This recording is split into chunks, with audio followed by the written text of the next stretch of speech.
Welcome sa Cloud B Movie Recap. Ang pelikulang ikukwento natin ngayon ay ang Lupin III, The First. Halina't simulan na natin. Nagsisimula ang pelikula sa isang historiador na si Professor Burson, na ipinagkakatiwala ang isang napakahalagang gintong tala-arawan at isang susi sa kanyang pamilya. Napag-alaman natin na ang mahalagang aklat na ito ay naglalaman ng direksyon patungo sa isang napakalaking kayamanan na kilala bilang Eclipse. Maraming tao ang handang gawin ang lahat para lamang mapasa kanila ang aklat na ito. Habang tumatakas ang pamilya ni Propesor dala ang aklat, isang grupo ng mga sundalong Aleman ang dumating sa bahay ng Propesor. Nang matuklasan nilang wala sa kanya ang gintong tala-arawan, agad nila siyang binaril.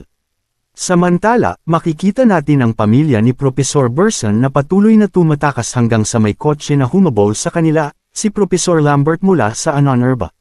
Dahil sa habulan, na-distract ang pamilya at nauwi sila sa isang aksidente sa sasakyan na ikinasawi ng mag-asawa. Ngunit nakaligtas ang kanilang sanggol na babae. Nakuha ni Professor Lambert ang susi, ngunit hindi niya nahanap ang gintong tala-arawan na nawala sa paghabol. Pagkalipas ng ilang taon sa Paris, natuklasan ang tala-arawan sa ginanap na alaala para kay Professor Burson. Nang ipakita ng host ang diary sa madla, dumating ang isang tao na nagpapanggap bilang Cartero. Dala ang liham mula sa pinakabantog na kriminal ng lahat ng panahon, si Arsène Lupin, na nag-anunsyong nanakawin niya ang gintong tala-arawan. Dahil dito, naging alerto ang lahat ng mga security personnel at agad na ibinalik ang diary sa isang vault. Sinubukang kunin ng Cartero ang diary ngunit naharang siya ng isang babaeng gwardya, at dito nadiskubre niyang si Lupin pala ang Cartero. Agad nilang tinawag si Detective Zenigata, na buong buhay ay hinahabol si Lupin.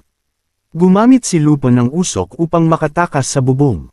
Inatasan ng babaeng gwardya na ibalik ang diary sa ligtas, ngunit nalaman nating siya pala si Lady Sia, na may misyon din na nakawin ang diary. Ninakaw ni Lady Sia ang diary mula sa vault at nagtangkang tumakas, ngunit biglang inagaw ni Lupin ang diary mula sa kanya.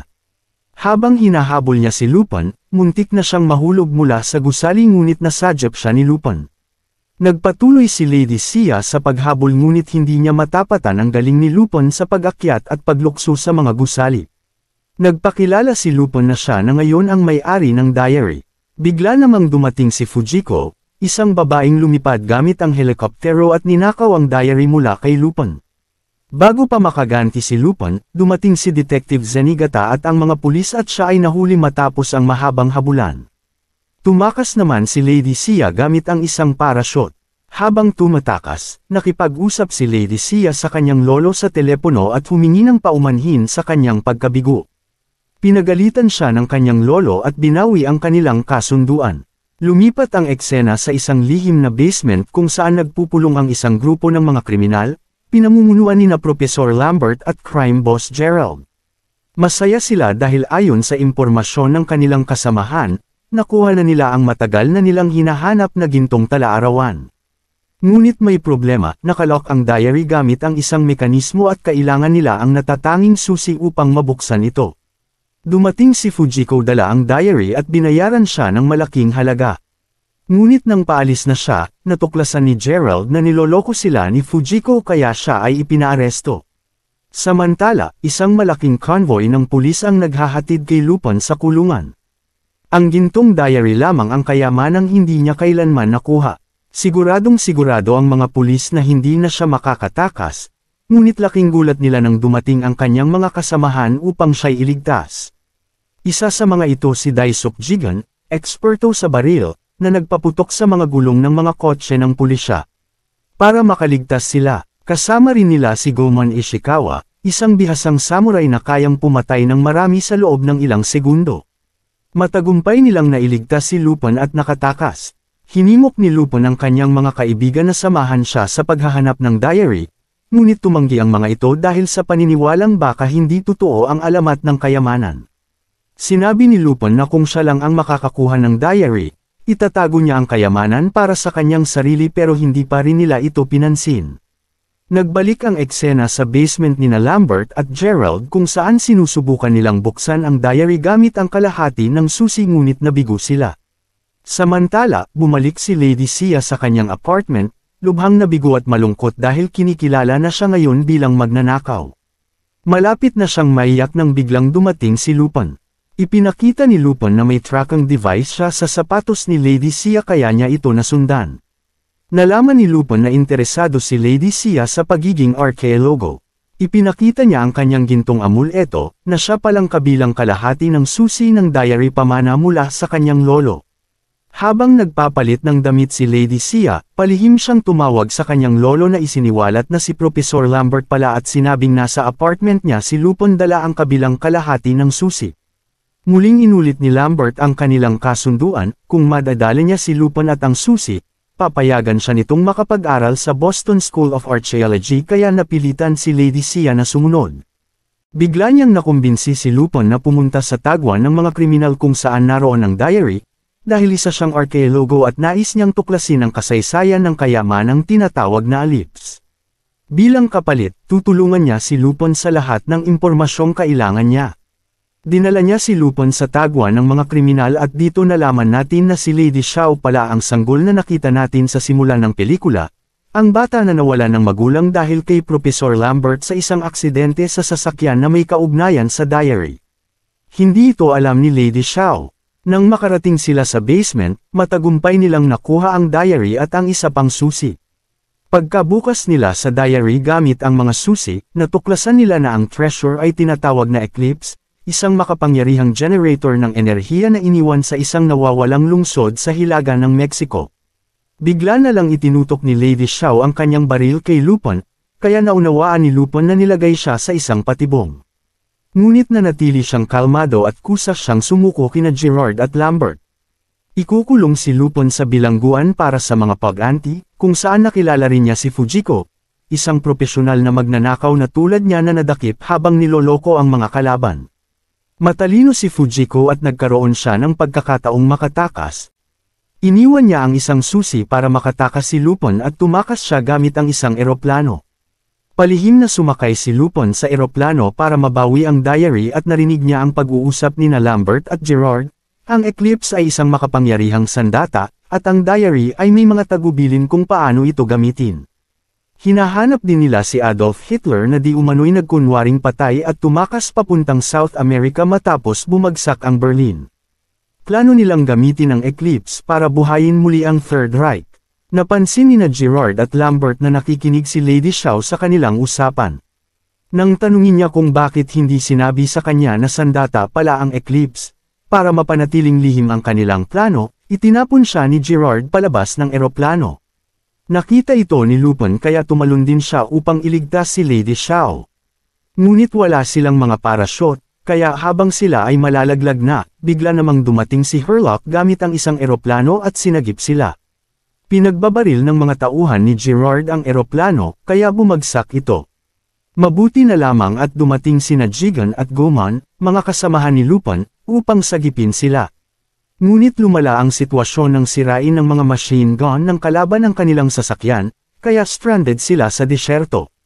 Wala silang magawa kundi kontakan ng iisang tao na handang magpunta kahit saan para habulin si Lupin, si Detective Zenigata. Pagkatawag, agad itong dumating kasama ang kanyang koponan at sinubukang hulihin si Lupin. Ngunit naloko sila ni Lupin, na ginamit ang helicopter ng Interpol upang makatakas kasama ang kanyang grupo. Habang hinahabol sila ni Zenigata, ipinaliwanag ni Lupin ang tungkol sa balak ni Lambert at Gerard na gamitin ang Eclipse para sa pananakot sa buong mundo. Bagaman nag-aatubili si Zenigata na makipag-alyado sa isang magnanakaw, naunawaan niyang mas malala ang banta ni Lambert at Gerard kaya pumayag siyang makipagtulungan kay Lupin.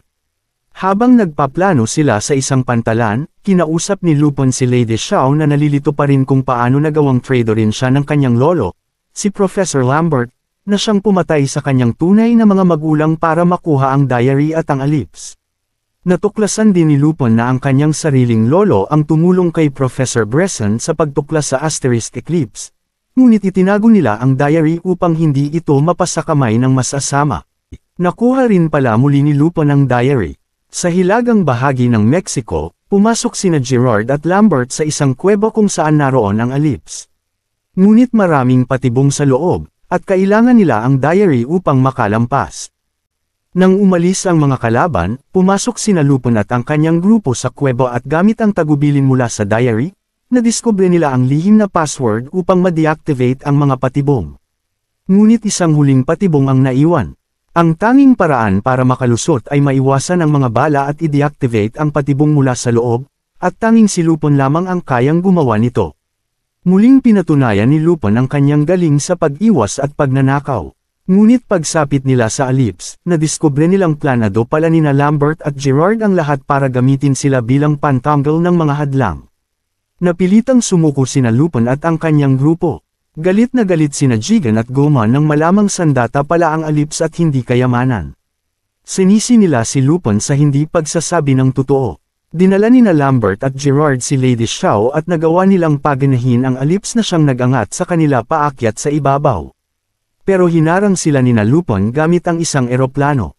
Ginamit ni Jigen ang kanyang kakayahan sa sniper upang sirain ang mga bahagi ng eroplano, habang pinutol ni Goma ang mga pakpak nito gamit ang kanyang espada.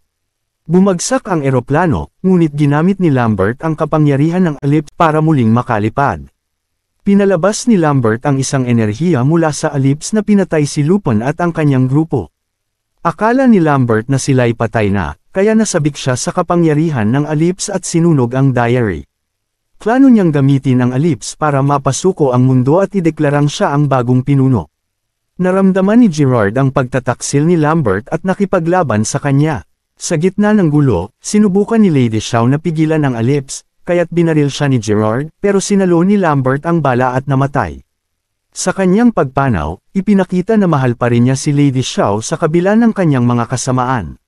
Maya-maya, natanggap ni Gerard ang balita na natagpuan na raw ang kanilang leader na si Hitler, kaya't dinala niya si Lady Xiao at ang Ellipse patungong Germany. Pagdating nila, ipinakita niya ang Ellipse kay Hitler, pero si Lupin pala iyon na nagbihis. Ipinahiya niya si Gerard at inamin na matagal nang patay si Hitler. Sa galit, nakipaglaban si Gerard kay Lupin. Sa huli, nagamit ni Lupin ang Ellipse upang lumikha ng isang micro-black hole na pumatay kay Gerard. Nakaligtas si Lupin gamit ang isang gravity device. Sa dulo ng kwento, nagkaroon sila ni Lady Xiao ng isang matamis na pag-uusap. Ibinigay ni Lupin sa kanya ang isang dokumento para matupad ang kanyang pangarap na maging isang tunay na arkeologo. Umalis si Lupin habang patuloy siyang hinahabol ni Detective Zenigata. At doon nagtapos ang pelikula. Maraming salamat sa panunood hanggang sa susunod na video.